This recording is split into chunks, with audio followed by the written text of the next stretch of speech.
going to begin in Genesis chapter 1 and 2 here in just a minute. It's good to see you here for Bible class. See some faces that I didn't see during our first session, so let me just kind of briefly recap where we were. So we kind of have all three of our studies this morning focused around a similar theme. In our first study, we talked about laziness. But this morning, we're going to talk about in our Bible class hour, talk about what it means to be a faithful worker. We're going to think about the idea of work from a biblical perspective. And then lastly, we're going to talk about the blessing of rest. So laziness, work, and rest. Those are kind of our studies for this morning. And just to kind of summarize the sermon on laziness, the cause of laziness is a desire for comfort. The cost of laziness is your purpose. And the cure for laziness is discipline.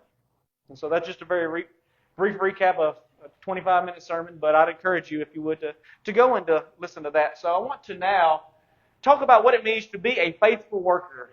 That's something that we should all strive to be, is to be a faithful, hard worker.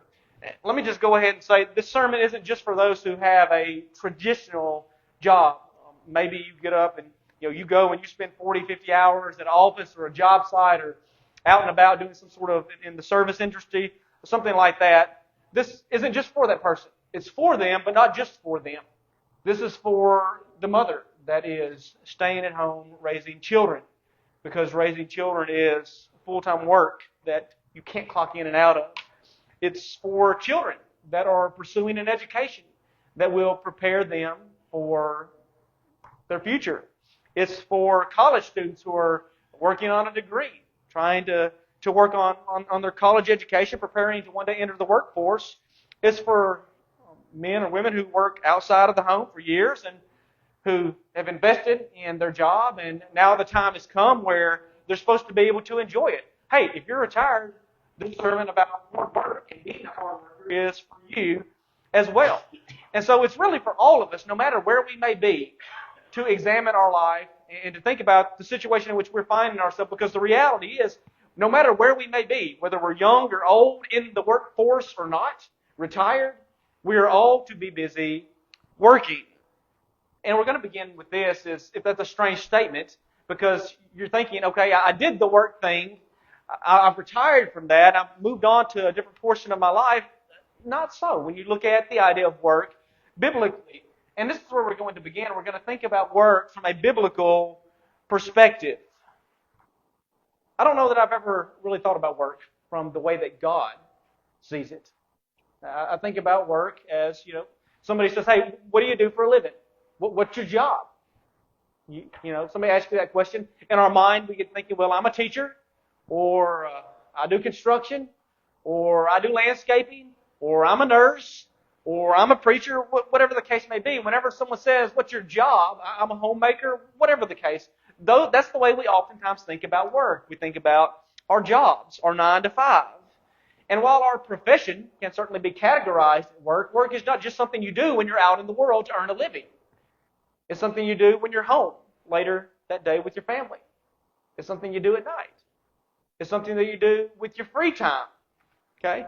Work isn't just your 9 to 5. It's raising children. It's keeping the home. It's sharing the gospel. It's going to school. It's serving others. Okay? Work can simply be defined as anything productive that our hand finds to do, whether we're paid for it or whether we're not, whether it's out in the world or whether it's in the home. Work is anything productive that our hand finds to do. And when you think about work from a biblical perspective, it really shifts your understanding, and it should shift the way that you engage in whatever work you are involved in. And so let's start with some very fundamental understandings of thinking about work from a biblical perspective. And the first is this, that our God is a working God. We're going to begin in Genesis chapter 2, look at a few passages there, and then in Genesis chapter 1. But in Genesis chapter 2, let's read the first 3 verses and see something about the nature of God that we might not have thought about before. Genesis 2, starting in verse 1, thus the heavens and the earth were finished, and all the host of them. And on the 7th day, God finished His work that He had done. And He rested on the 7th day from all the work that He had done. So God blessed the 7th day and made it holy, because on it God rested from all His work that He had done in creation. So what are the words that we see so often repeated in Genesis 1 and 2? God created. God made. God spoke.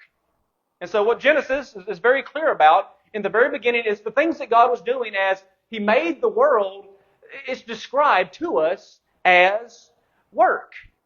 He was working. And after God created the world and filled it with every living thing, what are we told that God did on the seventh day? In contrast to His working that He did in the first 6 days. We're told that God rested. He rested on the seventh day, but although God worked the first 6 days and then rested on the seventh, God hasn't since stopped working.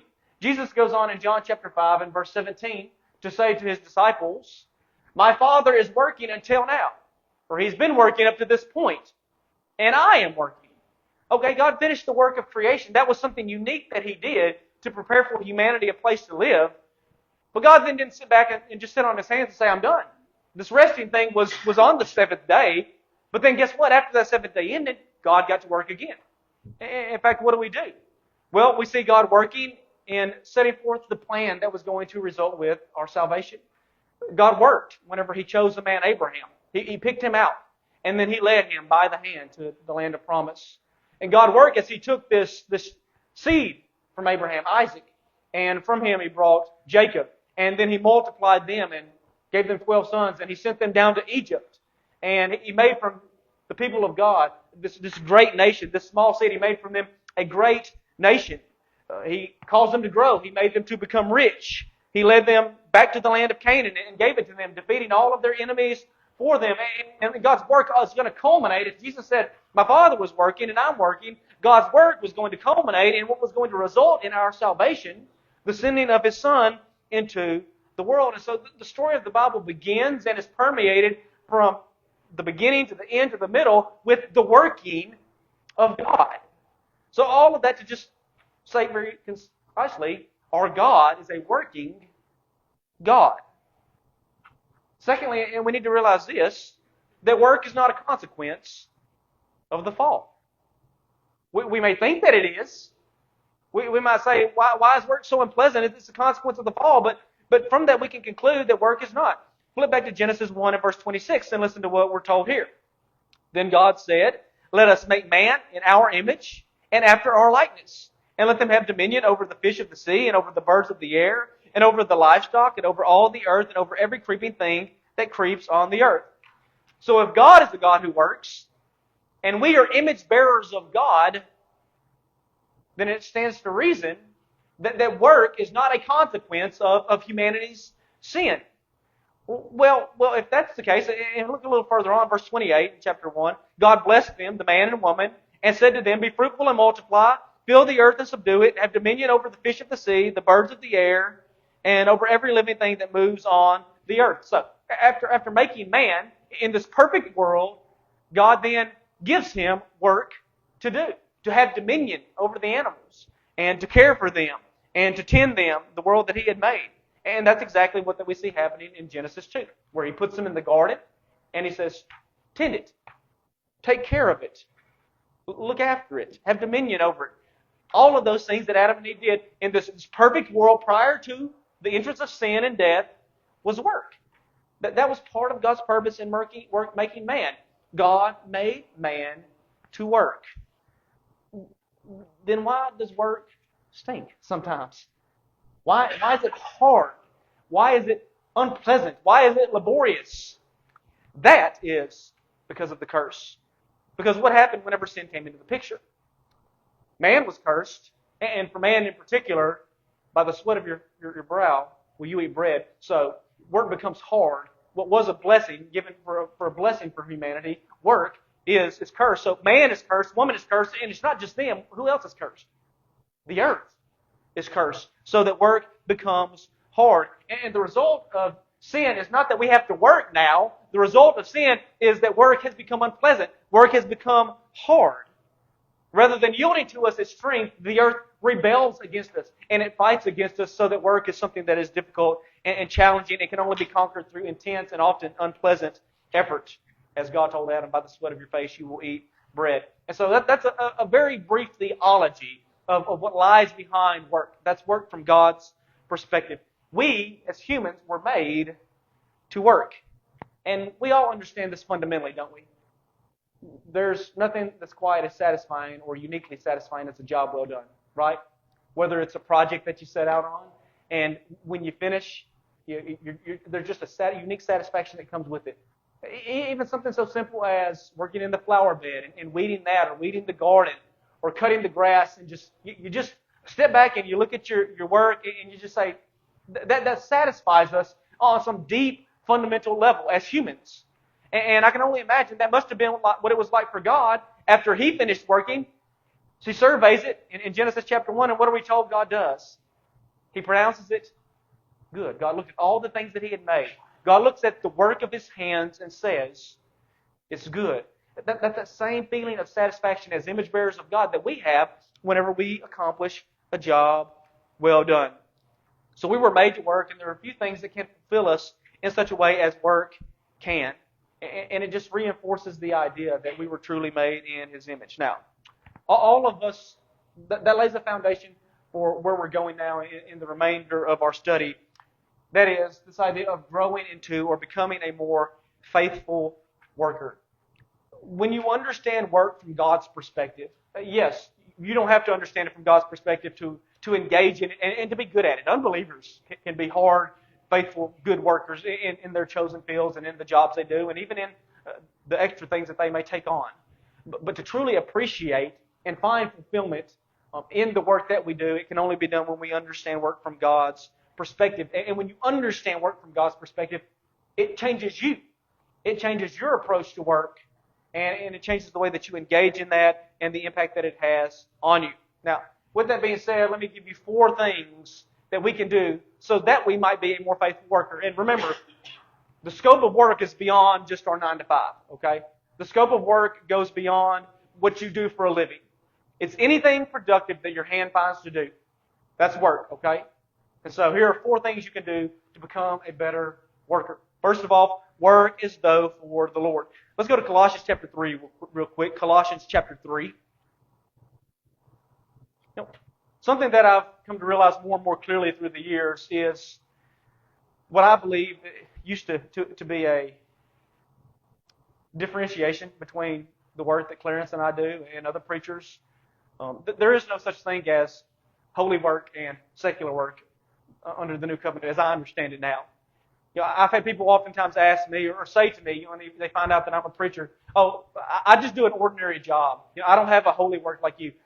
I don't see that distinction made under the new covenant. And what I'll tell people is, look, my work is holy, but your work's holy too. Just because you're not preaching and teaching, that's not the thing that you have put your hand to do in regard to the Word of God as a preacher or teacher would. Your work is holy. It's set aside for the purposes of God. There is no such thing as common work if you're a Christian. What you do in your work is you do for the Lord. And Paul makes that clear in Colossians 3. Look in verse 22 starting, where he says, slaves, obey in everything those who are your earthly masters. Okay, so slaves, they lived in a different world. Slave-master relationship. We might do better to think of that as employee-employer relationship. That's where we'll make the application. So let's just read it from that perspective. Employees, obey in everything those who are your employers, not by way of eye service as people pleasers, but with sincerity of heart, fearing the Lord. Whatever you do, do heartily as for the Lord and not for men, knowing that from the Lord you will receive the inheritance as your reward. You are serving the Lord Jesus Christ. So his first instruction that he's given to people who are working, for a master or for us as employees, if we want to think about it in that sense, and whether you work directly for somebody in a company or maybe you hire your services out to somebody else and they pay you for your individual service, you have an employer, someone paying you, someone holding you to a standard of expectation for the work that you do, or in any other area. If you're serving someone else, then you might think of, well, they're the one employing me, and they may not be paying me, but I'm working for them. I'm serving them. The things that I'm doing are for their benefit. And his first statement is don't work to just so pass the eye test. Because that's how we often think about work, isn't it?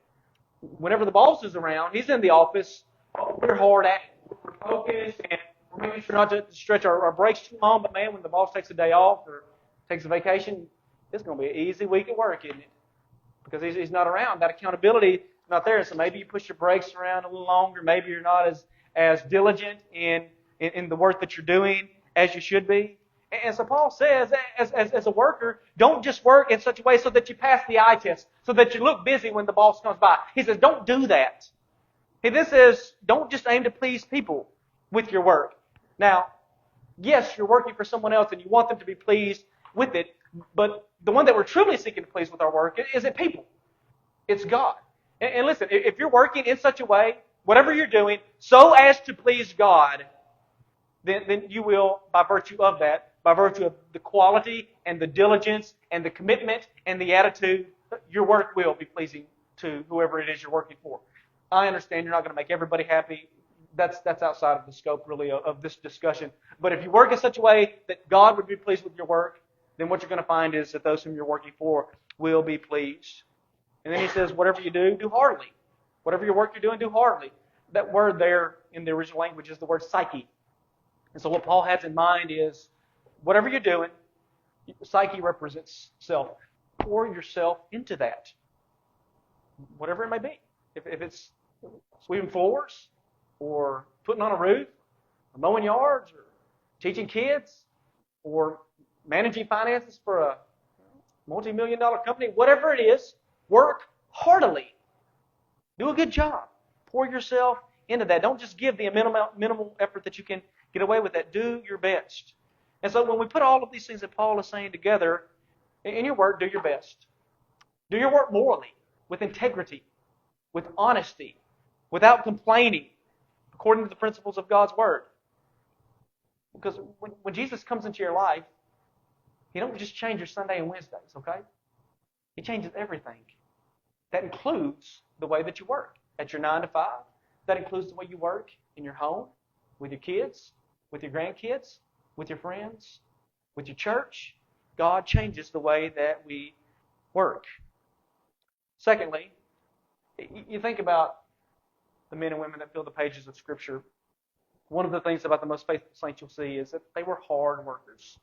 Noah spent 100 years working hard to build the ark. Jacob endured scorching days and freezing cold nights in order to look after his father-in-law's flock. Ruth spent days gleaning in Boaz's field so that she could make sure her mother-in-law was cared for. Peter, Andrew, James, and John spent long nights out fishing on the Sea of Galilee and then would go into market the next day and would sell their catch. But one person that stands out to me as a particularly hard worker is the Apostle Paul. Now, we know that Paul didn't do anything half-heartedly. In fact, Paul regularly speaks about his labor for the Lord. And this is what he says, Colossians 1:29, for this I toil, I work, struggling with all his energy that he works powerfully within me. 1 Corinthians 15:10, but by the grace of God, I am what I am. And his grace toward me was not in vain. On the contrary, I worked harder than any of them, though it was not I, but the grace of God that was in me. So Paul is talking there about his work. And as we think about his life, how dedicated he was. He was a man, he would go out and he would build tents during the day. And then on his days off, he wouldn't kick back his feet and rest like we do. He'd go to the synagogue and he'd preach and he'd teach and he'd stay up late working for the benefit of God's people. And there were two components, though, that I want us to see to Paul's working. There was what Paul did, and there was what God did. From his perspective, Paul said, I toil and struggle. I worked harder than any of the other apostles. That's Paul speaking from his perspective. He was a hard worker. Paul went out every single day and he laid everything on the line in regard to the work that he was doing. But secondly, he acknowledges he labored by God's grace. I struggled with all His energy that He works powerfully within me. I work harder than any of the others, though not I, but the grace of God with me. We will grow into faithful workers when we learn to work by God's grace. Now, some of you may be wondering, what does that mean? Is that like this hidden reservoir of strength that as a Christian I have access to that nobody else does, those outside of Christ don't? That's not what I think Paul was saying by any means. Part of us working by God's grace is, one, realizing our strength, our efforts, our labors, our mind, they do not come innately from within us. Now, this is true whether a person believes in God or not. The person who doesn't believe, refuses to acknowledge God's existence, if they work, they do so by God's grace. They just don't recognize that and they don't receive the benefit of it. But within us, and I'm talking to believers, within us what we have to resist is the temptation about our work to say, my accomplishments, my mind, my abilities, my talents, my skills, my sacrifice, my work. We have to resist that. Because we're reminded, Deuteronomy 8:18, you shall remember the Lord your God, for it is He who gave you the power to get wealth. The only reason that you have the abilities that you do, the only reason that you have the opportunities that you do is because of the grace of God. It's by God's grace that we draw every breath, and if He wanted to, He could take that away from us in a moment. If you were to wake up in the morning and go to work, you do so only because He allowed it. He opens doors, you breathe His air, He gave you your minds, your skills. Yes, like Paul, you had to labor and strive to develop and cultivate them, but He is the source of them.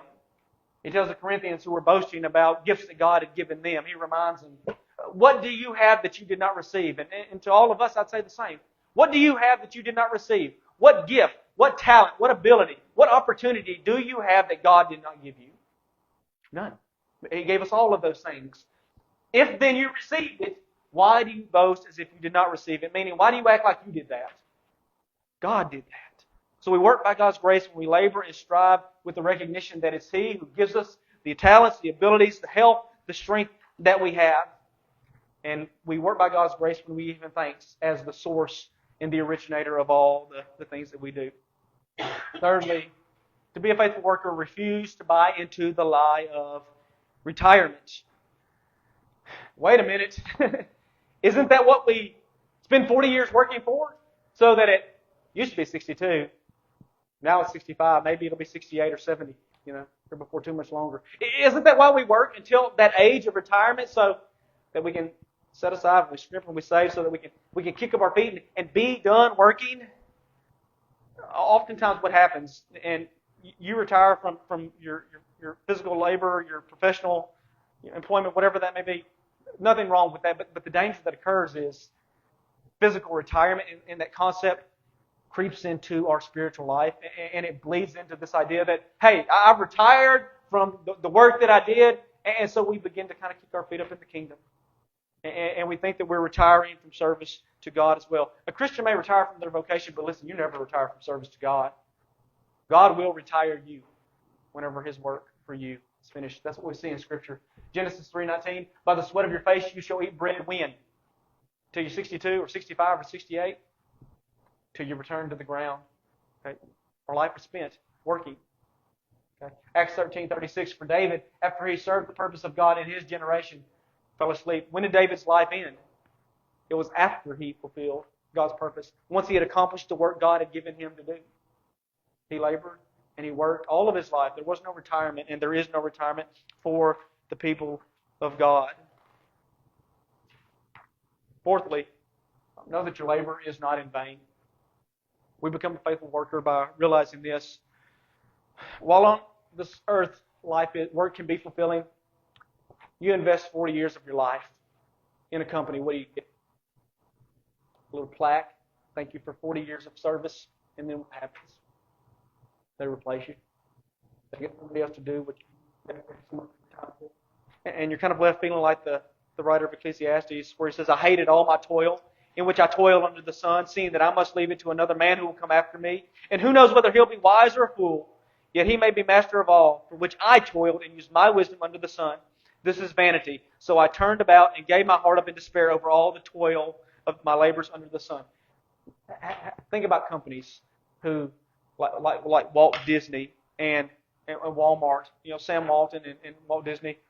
Those men would roll over in their grave if they saw what had become of the empires that they had built, when they see what they represent. As Solomon says, truly, when you look back over the life that you've done, it's vanity.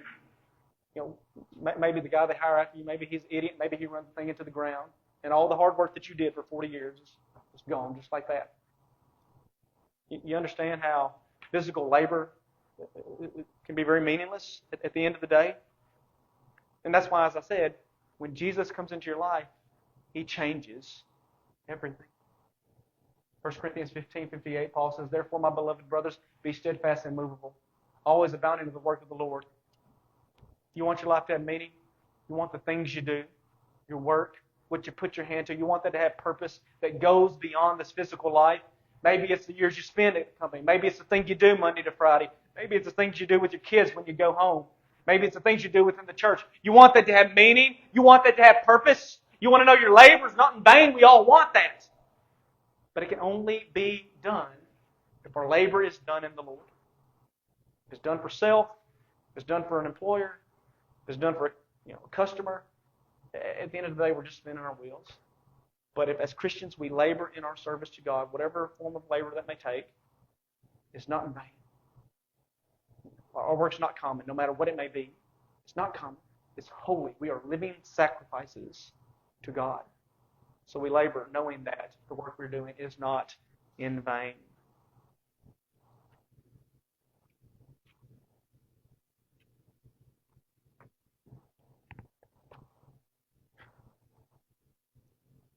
Talked about laziness. Talked about working. I hope you'll think about some of these things. We're going to talk about resting in our final lesson. It'd be incomplete without that. But think about your life. And when you think about work from God's perspective, it truly changes things. When you realize to your boss, your employer, you may be just another name, just another face, just another number, just another dollar. But in service to God, your work, whatever it may be, it has purpose that goes beyond this life. And so I hope that you'll give consideration to some of these things as we go about our work. And particularly that we understand the scope of our work. It is not just what we do to provide for our families, but everything that we do that is productive that we put our hand to, we do is considered work and can be a blessing for us, a blessing for others, and pleasing in the sight of God. So let's just carry these thoughts with us into our week and into our life. And when you understand work from God's perspective, hopefully that will change your relationship with that. So you'll work for the Lord. You'll work hard for the Lord. You'll be a good worker for your employee. But ultimately, you'll do so knowing that the Lord is the one you're seeking to please. And that changes everything for us as believers. So thank you for your attention. We'll dismiss for a little while before worship services begins at 11. All right.